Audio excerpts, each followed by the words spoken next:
Et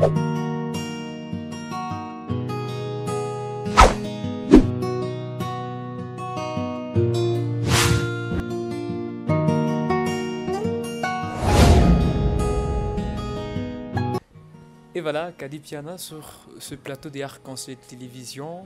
Dans l'optique, tout justement, nous allons parler avec lui sur la chorégraphie adaptée, le cas des handicaps, de personnes vivant avec handicap, comment ils s'intègrent dans la chose, dans la chorégraphie.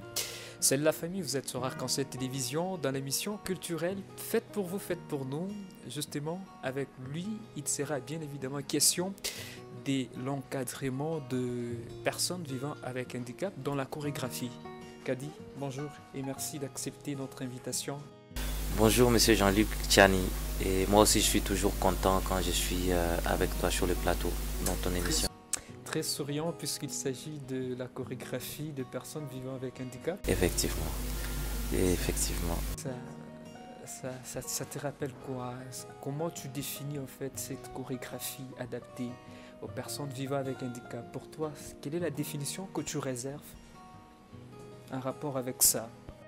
Donc j'aimerais pas déjà définir, pourquoi, parce que c'est un problème ou c'est une problématique en fait qui concerne le regard que les populations donnent à ces genres de personnes qui ont des corps en déficience physique. Donc ça veut dire qui ont des problèmes soit physiques, parce qu'après moi je me dis, à part le physique, il y a aussi le mental. Donc il y a aussi des gens qui souffrent du mental. Et donc ça aussi c'est toujours un cas d'handicap. Mais comment en fait soigner cette question au niveau d'abord de la société? Parce qu'après c'est bien de parler de la chorégraphie comme je suis chorégraphe, mais il ne faut pas oublier d'abord que je suis activiste d'abord dans ma société, dans mon environnement. Tout ce que je cherche c'est changer un peu le regard que les gens donnent aux personnes vivant avec handicap dans notre société. De quelle manière ils le traitent dans la ville et de quelle manière ou de quelle valeur ils leur donnent dans cette société où ils font partie. Alors pour moi, c'est une blessure que je dois soigner encore de plus, parce que ces gens dits non valides, parce que voilà, je ne sais pas si tu as déjà entendu parler des non valides et des valides, personnes non valides et valides. Je ne sais pas, aux yeux de notre Mungu, de Nzambi, je ne sais pas à ses yeux qui est valide et qui n'est pas valide. Et en tant qu'humain, nous les Bantous, les Bana Atum, tu vois, les enfants de la tombe, tu vois, devant ce genre de situation, on décide qui doit être valide et qui ne doit pas être valide. Est-ce que vraiment ça, c'est une question que nous devons prendre dans notre morale? Voilà, moi c'est ça qui m'a excité, qui fait que la motivation de voilà, comment il faut maintenant reconstruire cette morale, comment il faut réajuster en fait le rythme de la morale de personnes vivant avec handicap qui voient ces gens, les autres humains comme eux, qui les jettent des coups de regard voilà, des personnes qui ne peuvent rien par exemple, ou qui ne sont pas utiles dans la société. Alors, danseur que je suis, chorégraphe et metteur en scène, c'est la seule arme en fait que j'ai toujours eue quand il faudrait réajuster des choses ou combattre des choses ou dénoncer des abus ou faire quoi que ce soit. Pour moi, je passe par la danse, et c'est comme ça que la chorégraphie maintenant vient à intervenir justement pour que notre audience puisse accéder à cette question morale. Oui. Parfait. Alors, Kadi, nous allons suivre des extraits ou un extrait de ce que vous faites, de l'apprentissage chorégraphique aux personnes vivant avec handicap, et puis nous allons revenir juste après. C'est parti. Alors, let's go.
voilà, des retours sur ce plateau des Arc-en-Ciel Télévision. Merci Kadi pour le travail abattu.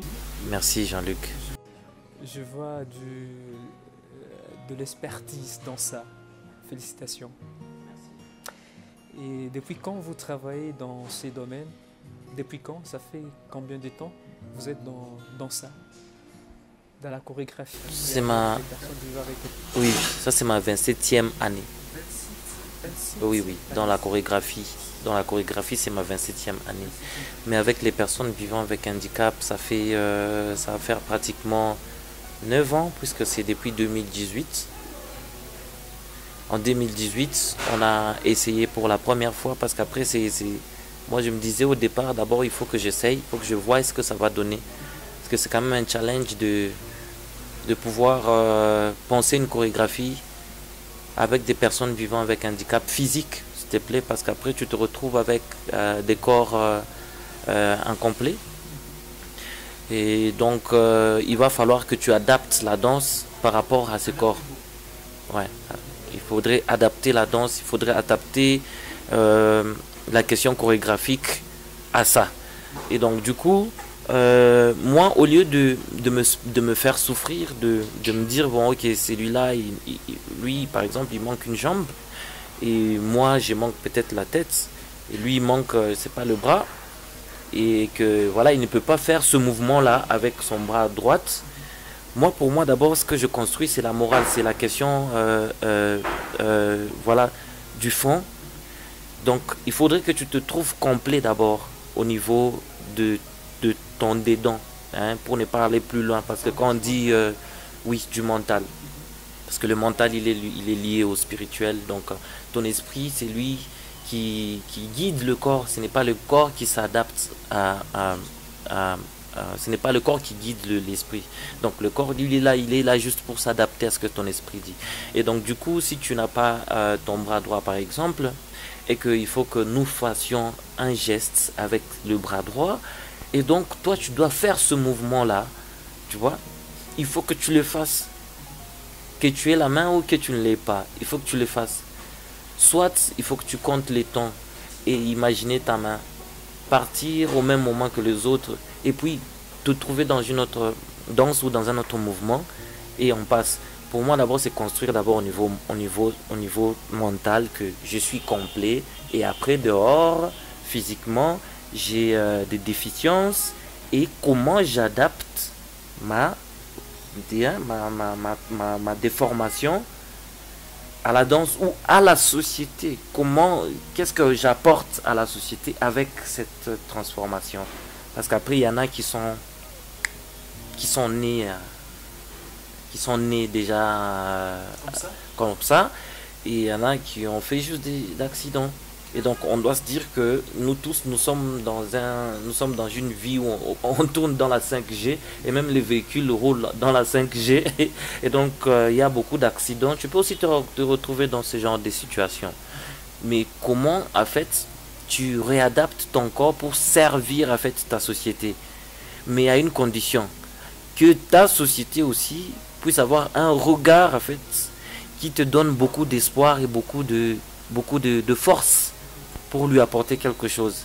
Ouais, donc c'est dans cette démarche où moi je construis en fait toutes ces chorégraphies, et c'est des très jolies chorégraphies qui viennent voilà, des corps pas comme le corps des autres qui disent valide ou voilà un truc et tout ça.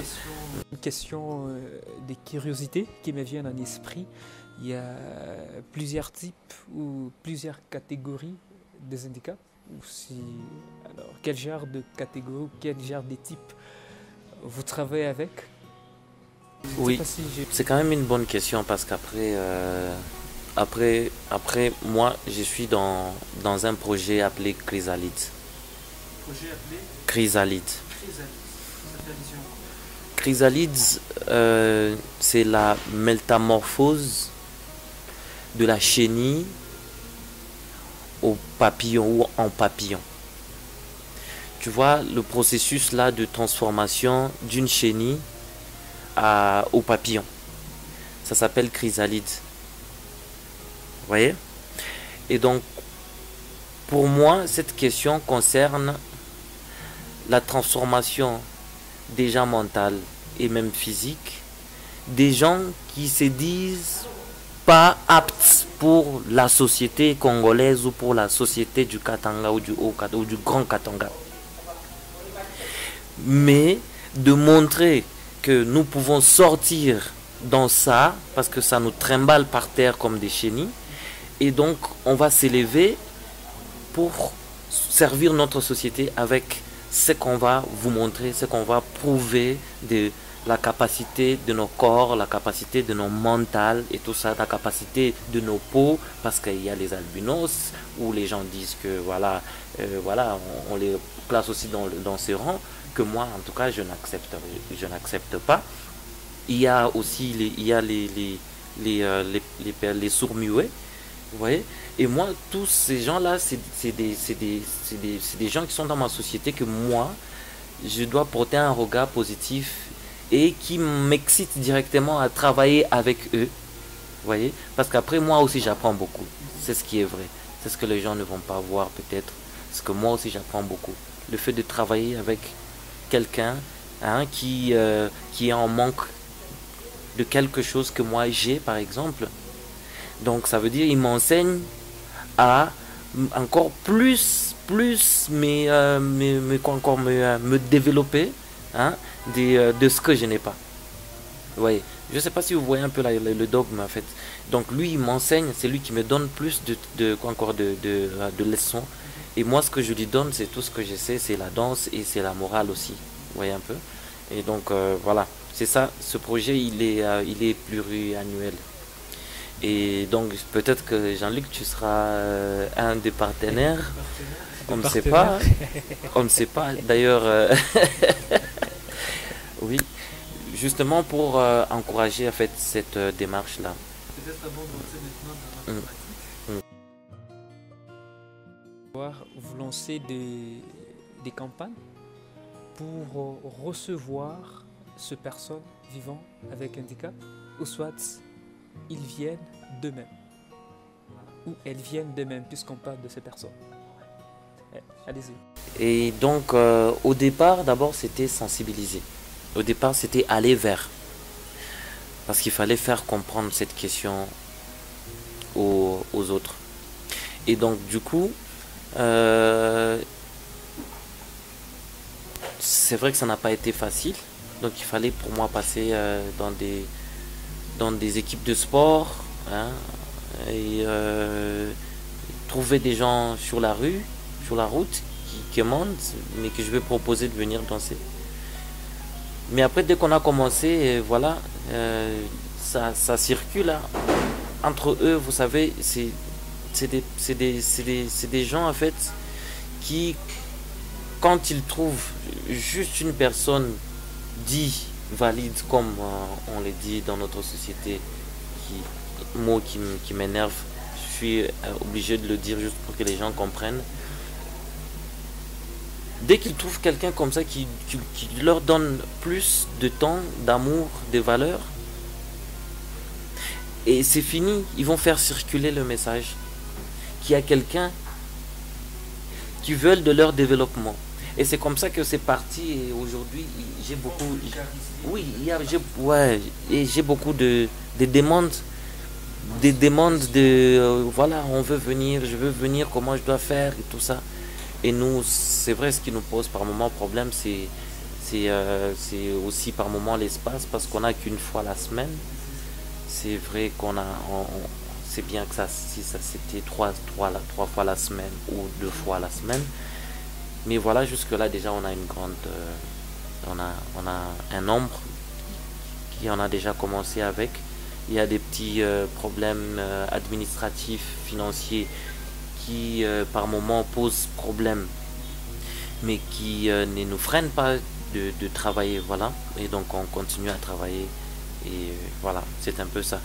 Mais à part ça, il y a quand même des sensibilisations aussi, dans le sens où quand on veut faire des ateliers de renforcement des capacités, parce qu'il y a des moments des ateliers de renforcement des capacités, il y a des moments des résidences, comme en février c'était c'était une formation, et puis après en mai c'était le renforcement des capacités, et là, en septembre, ça sera une résidence et puis on va présenter un spectacle au public du Grand Katanga. Voilà, on va le... Ce sera un grand spectacle. Kadi, nous entrons directement à la matière. Et puisqu'il s'agit de l'adaptation, comment ils intègrent la chorégraphie, dans la chorégraphie bien évidemment, alors quels sont les préalables? Quelles sont les méthodes que vous, en tant qu'encadreur, chorégraphe, vous arrivez à donner à ces personnes vivant avec handicap pour qu'elles arrivent à s'intégrer justement à la chorégraphie? Comment vous faites?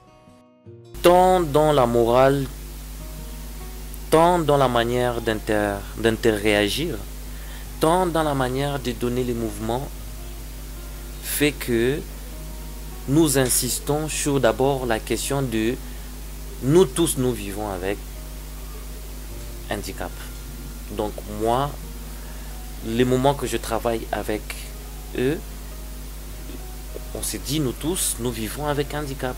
Nous tous, parce qu'il m'arrive à chaque fois qu'on travaille d'oublier des choses que l'autre n'oublie pas. Il me rappelle en fait, je me dis voilà, j'ai aussi un problème, j'ai un handicap, j'oublie aussi par moment trop, vous voyez. Et donc je me joins déjà à eux, puisque nous sommes un, nous sommes dans le même miroir, nous nous regardons dans le miroir, hein. C'est pour cela que dans le miroir, la main droite, elle devient la main gauche quand tu te regardes dans le miroir. La main droite, elle devient la main gauche. C'est comme ça qu'on est handicap, nous tous. C'est parce que quand je te regarde, toi, en fait, ta main droite, elle devient ma main gauche. Et ce qui fait que on doit normalement se donner la main droite, nous tous. Ouais. Et donc, nous avons d'abord cette question morale-là que nous avons déjà construite. Et après, qui fait qu'on n'est plus complexé, en fait, même si j'ai une jambe coupée, de le montrer. Et on peut le montrer facilement, on peut s'échanger, on s'échange, tu sais, chaque fois on s'échange toujours ensemble comme ça, hein. Ça c'est notre mode de vie justement pour nous dire que nous tous, nous sommes égales. Et voilà, au niveau maintenant de la chorégraphie, il y a cette méthode qui intervient. La même méthode morale, c'est la même méthode physique que je fais intervenir. Et donc quand on commence à travailler, je vois les potentiels de tout un chacun. Et j'oriente ma chorégraphie par rapport aux potentialités, par rapport aux possibilités des corps que je trouve dans l'espace. Mais maintenant, les possibilités des corps, il y a des limites. Et là où il y a des limites, j'essaie de créer, en fait, comment je peux dire, là où il y a des limites, j'essaie de créer, en fait, voilà, quelque chose qui pousse, voilà, qui pousse les limites. En fait, pas dépasser les limites, mais pousser les limites encore plus loin pour arriver à faire encore d'autres mouvements que une personne qui s'est dit valide peut te regarder et dire mais waouh quoi, moi ça je ne saurais jamais faire. Parce qu'en fait c'est ça qu'on veut faire comprendre aux gens. Parce que voilà, on peut faire des mouvements que toi qui dis valide ne peux jamais réussir peut-être. Et donc voilà, il faut qu'on se regarde, hein, dans un œil voilà, d'égalité, un point d'égalité, et voilà, c'est comme ça qu'on va construire notre société. Parce qu'après, on a eu beaucoup de présidents, hein. Excuse-moi, c'est énigmatique un peu. On a eu beaucoup de présidents, hein. Jusqu'à aujourd'hui, on a toujours des présidents, tu vois. Et donc du coup, est-ce qu'on ne sait pas si c'est un handicap ou une personne vivant avec un handicap qui viendra peut-être changer encore les choses. Comme on voit, voilà, notre président, il change quand même des choses de l'autre côté, tu vois, parce que le Congo, il est super grand, et donc il y a toujours, chacun a une partie à changer. Et donc, moi, je pense que peut-être qu'il y a ces gens-là qui peuvent venir changer quelque chose, si on leur donnait l'occasion et l'opportunité. Bon, en fait, si on n'est pas des dieux pour leur donner l'occasion et l'opportunité, on doit vivre avec eux dans ces opportunités, dans ces occasions. Donc, voilà. Le choix thématique. Vous êtes dans le général, soit vous avez des sujets liés à l'œuvre que vous réfléchissez à ça aussi. Oui, on réfléchit à ça. Il y a toujours des thèmes. Le premier on a fait, c'était Je suis Andy. C'était une thématique qui parlait de je suis une personne qui vit avec handicap. C'était une manière de se faire accepter tel que nous sommes, de vous dire que nous sommes comme ça, et vous n'avez pas le choix. Vous devez nous accepter comme ça. Et nous, on vous a déjà accepté aussi tel que vous êtes. Orgueilleux et tout ça, on vous a déjà aussi accepté. Et mais maintenant, c'est métamorphose. Métamorphose, c'est un thème qu'on a pris toujours des Chrysalide. Chrysalide sur le projet qui regorge tout ça. Et donc, métamorphose, c'est... On veut maintenant montrer la capacité créative des corps vivant avec déficience physique. Donc, c'est comme, voilà, c'est comme un plateau d'expression. Voilà, un livre de chaque individu qui est dans ce spectacle-là. Donc, voilà, c'est un peu ça. C'est là que nous sommes. Mais après, il y a des étapes, il y a plusieurs étapes qui nous attendent. Et donc, sûrement qu'à la fin de ce cycle de programme, il y aura vraiment des choses qui vont épater les gens. Moi, ça, j'en suis sûr. Épaté. Oui. On y arrive dans l'exposition de l'œuvre ou des œuvres chorégraphiques, y compris également aussi les handicaps. Est-ce que je vais parler maintenant quand vous faites ça, vos répétitions, vos encadrements? Est-ce que vous avez aussi les temps ou l'espace où vous présentez ce que vous faites en coulisses, Kadi, avec eux? Ou bien ça sera maintenant peut-être l'occasion dissiper, comme vous l'avez dit, de l'entame? Oui. Donc, on a déjà présenté un premier dans le programme du festival Biamangoma. Parce que jusque-là, c'est que le festival Biamangoma qui a déjà produit ces genres de performances époustouflantes. Et donc, on a fait un premier au mois d'avril dans le cadre du festival Biamangoma sur le thème mental expérimental. Et là, on va maintenant présenter le produit fini, donc ça veut dire la pièce complète qui est Métamorphose, toujours à l'Institut français et dans le cadre toujours du festival Biamangoma. Et là, on aura un produit fini, c'est comme ça qu'on va maintenant le proposer partout. On va le proposer partout, voilà, ceux qui voudront voir ce spectacle-là, on va amener ça chez eux, ou bien s'ils veulent sur notre plateau, on va les attendre sur notre plateau. Et donc, voilà, là maintenant, ça sera très actif. Et bon, jusque-là, c'est des ateliers et la résidence. Et donc, à partir de septembre, là maintenant, c'est une diffusion. Et on commence maintenant à proposer la diffusion partout. Et même à Arc-en-Ciel. J'imagine que Arc-en-Ciel pourra produire... C'est sûr. Le défi peut être les difficultés rencontrées. Vous en avez des trop, toute une ribambelle quand vous êtes avec ces personnes vivant avec un handicap. Et surtout, ce n'est pas vraiment facile, Kadi, ce travail. Merci d'abord de le rassembler autour d'une table. C'est vraiment quelque chose d'encouragé chez vous. Est-ce qu'il y a des défis, des difficultés que vous rencontrez, vous, en tant qu'encadreur, chorégraphe? Si, il y a beaucoup de difficultés. Il y a plein de difficultés.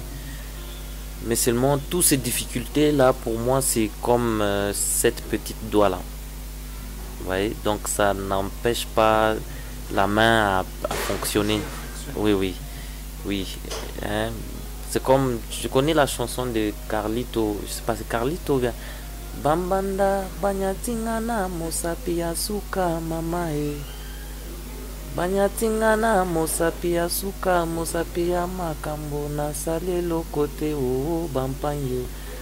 Donc elle là, elle fait toujours mal, mais elle ne peut pas nous empêcher à faire des choses influencer. Kadi, ça a été un plaisir de vous recevoir sur ce plateau des Arc-en-Ciel Télévision et surtout d'échanger avec toi autour de cette thématique. Ça a été un plaisir. Merci, monsieur Jean-Luc. Ça n'est donc fini, mesdames, messieurs, pour cette émission culturelle. Merci de l'avoir suivi. Peu amour, bonheur, one love. Moi et Kadi, on vous dit tout simplement gracias et à très vite.